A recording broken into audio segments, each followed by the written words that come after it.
So we're going to be voting on 3 ballot papers. 3 ballot papers. The first one is called the National Compensatory Ballot. That is going to be a blue form. That is the one that so many of us are used to. We know it, we vote for it. Your favorite political party is going to be there. How the IEC has structured it, the Independent Electoral Commission, which runs the elections, is that only political parties are going to be allowed to run on this ballot. And there's currently 52 political parties that are going to be contesting for 200 seats in Parliament. I told you that Parliament has 400 seats. This is going to be half of that, 200. And only political parties are going to be running. Your favorite political parties are going to be there. 52 of them. And if you look at the 2019 elections, only 14 managed to get into Parliament. I'm guessing we might see 14 again or maybe 16 this time around. 200. Then we've got the regional national ballot. This is a new paper and it is orange in color. They've taken Parliament and they've split it in half. 200 for political parties only. The other 200 is going to be for political parties or independent candidates. What was meant to happen is that independent candidates were meant to be running on their own for these 200 seats, but they aren't enough. And the political structure, restructuring and reform is slow in its movement.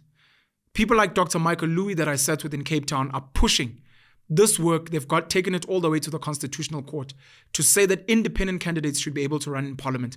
It's something that it was realized that it was unconstitutional in all the previous elections that we've had before. We are currently in our 7th cycle, by the way, of democratic elections. So on the second regional national ballot, which is orange, you will be able to vote for an independent candidate or for a political party.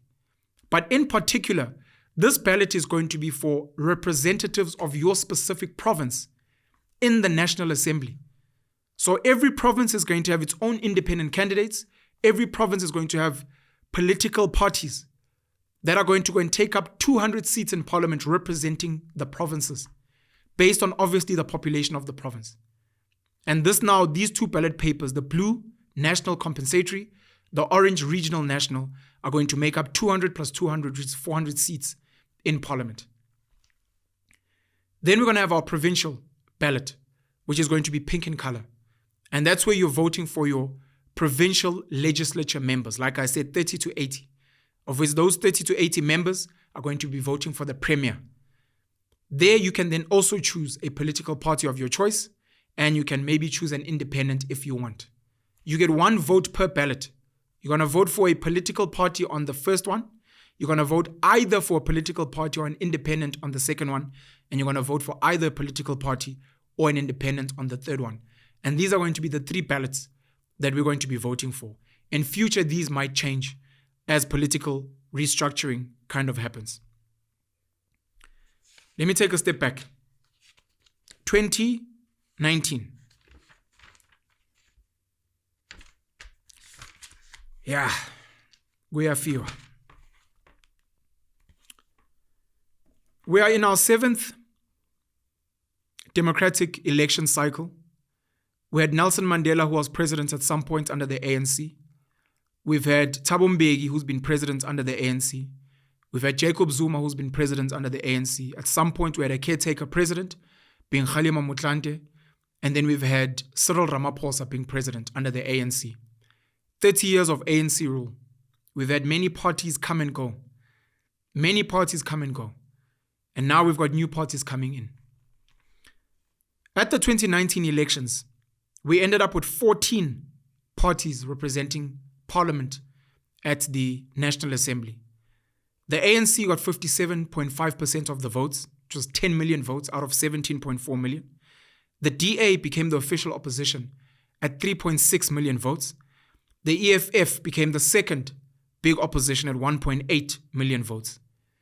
Of the 400 seats, the ANC got 230, the DA got 84, and the EFF got 44 seats. These are the 3 biggest parties in the country, and they're going to be competing in these elections.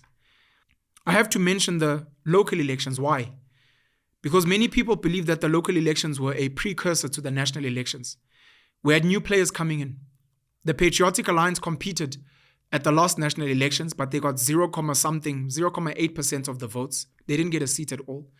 But they showed a decent showing at the local elections, along with another new player, Action SA, led by Herman Mashaba, which was a follow-on from the People's Dialogue when he left the DA.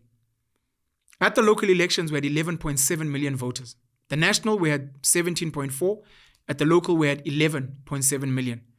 The ANC came up with 45% of the votes. They didn't meet 50%. And along different parts of the country, they had to go into coalition. 10.6 million votes, 45%. The DA got 21.5% of the votes with 5 million. Then the EFF got 2.4 million votes with 10%. Then at number 4, we had the IFP. At number 5, we had the Freedom Front Plus. This is in line with national elections. And then at number 6 and number 7, instead of the ACDP and the UDM, we had Action SA with 2.6% of the votes, which was 547,000. And we had the Patriotic Alliance with 226,000 votes, getting 1% of the votes. And from 2021 to 2024, 3 years later, so much has happened, so much has changed, and we've gotten new players. Who have been the new players that have come in, at least that are notable?